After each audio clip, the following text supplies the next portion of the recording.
I want to talk about North Carolina and Minnesota. They play on Thursday. North Carolina, Minnesota is an 8 p.m. Eastern Time kickoff, 7 p.m. Central Time, and that is where Minnesota is. So North Carolina has a decent ways to travel, a little bit of a time change. It's not anything I'm factoring in, really, because, well, you have teams traveling from California all the way to New Jersey or the Carolinas this year, which is pretty insane. Thank you, Big Ten and ACC. But it's really interesting when you look here at the fact that these teams, there is a distance between them. Last year, I believe, was the first time they ever played. I'm pretty confident in that. And North Carolina won 31-13 in a game where Minnesota was very competitive up until the fourth quarter. But Minnesota, what decided that game last year was quarterback, and the fact that Ethan Kaliakmanis was only a tenth of the quarterback that Drake May was. I mean, even the receivers, looking at how good Daniel Jackson was, receivers were closer, running backs were closer because Amarian Hampton was elite last year, but Darius Taylor was great when healthy. The O-lines were both good, but had something to be desired of, more to be desired of, and the defenses were both awful. But quarterback is what changed it, and the fact that Minnesota had to continuously settle for field goals, threw some interceptions that North Carolina didn't throw, and the Tar Heels eventually did pull away. And here you are. So they're favored by 2. The Tar Heels are. North Carolina is favored by 2 points, even though they're on the road. Minnesota opened, I believe, as a 2.5 or 3.5 point favorite, but it flipped, and I don't know exactly why it flipped, but it did. And that kind of scares me, if I'm being honest. And I'll get into why, because these two teams are rather close, and the fact that you had such an aggressive swing tells me that Vegas knows something that we don't, or someone is putting some absurd amount of money, or there's just a massive collective of bettors who believes that North Carolina is going to win. So there's something either favoring North Carolina in terms of betting or in terms of information. I don't know exactly what that is yet. If you all can enlighten me in the comments, I would very much appreciate that. North Carolina is more talented than Minnesota, but that talent hasn't exactly bore itself out. North Carolina is 22nd per the team talent composite. Minnesota is well outside of actually, they're not outside the top 50.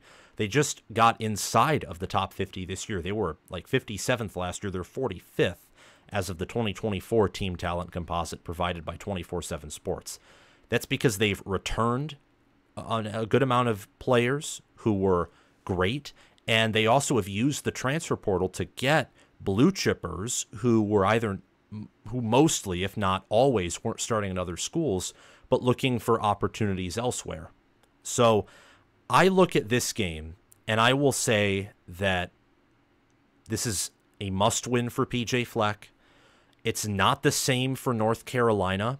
I think North Carolina's schedule is much easier than Minnesota's, but for North Carolina, I'd say this is more of a win to maintain your pride, because Minnesota's win total is 4.5. It's actually the same as Georgia Tech's was in the preseason, and North Carolina is expected to be better than a team that misses a bowl game. And it's not like traveling to Minnesota in October or especially November, where it can get well below freezing in November. This is in August, so the weather difference is not going to be as big of a deal as it would be in October and November. And I'm very confident in that. I don't have the exact forecast, but it's not like it's going to be freezing, whereas it's rare to have a day below 32 degrees Fahrenheit in the Carolinas. I think that when you take this game and you break it down as deep as you can, that at the end of the day, Minnesota's better defensively, North Carolina's better offensively.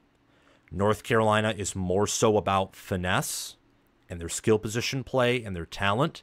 Minnesota is more about discipline, ground and pound, and power. Now, I've said before, especially since this is more of a Big Ten themed channel, that I would prefer power, that I'd prefer discipline and trench play over finesse. And I think in general that is a good college football rule. I mean, look at a game I talked about a few minutes ago when referencing Georgia under Kirby Smart. That team they lost to in Alabama in 2021 was all finesse outside of Will Anderson. They struggled to run the ball. They gave up like over 40 sacks that year, but they had Jamison Williams, John Mechie III, and Bryce Young. So, and also a good secondary, because Alabama's always had good secondary. So they won games by flinging it all over the field at times, or going on long drives. And like against Auburn, and then, as I already said, flinging it around the field like they did against Georgia.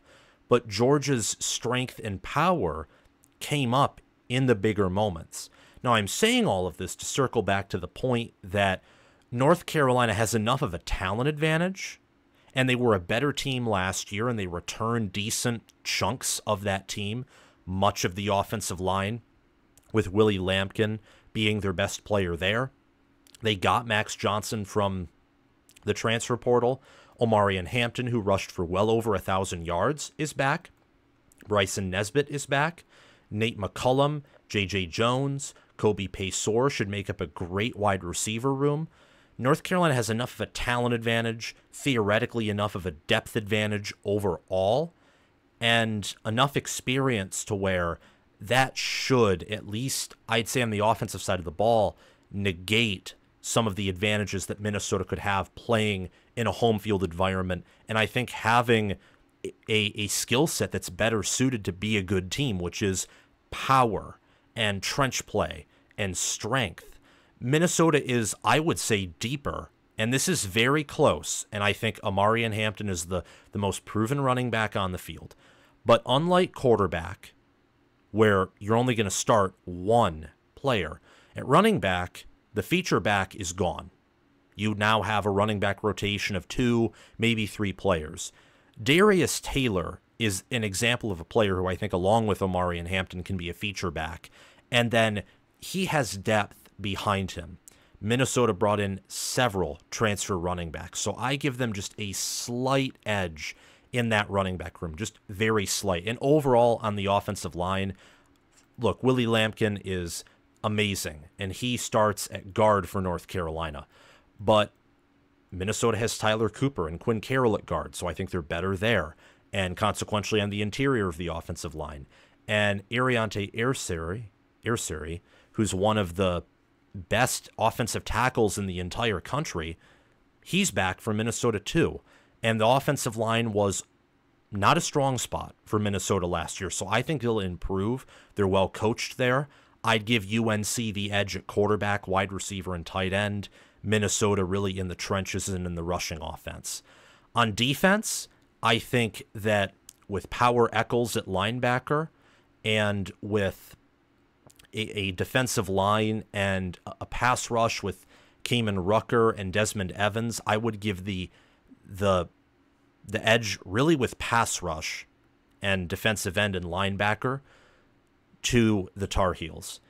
For Minnesota, I would look on the interior at defensive tackle. I'd look at cornerback with Justin Wally returning.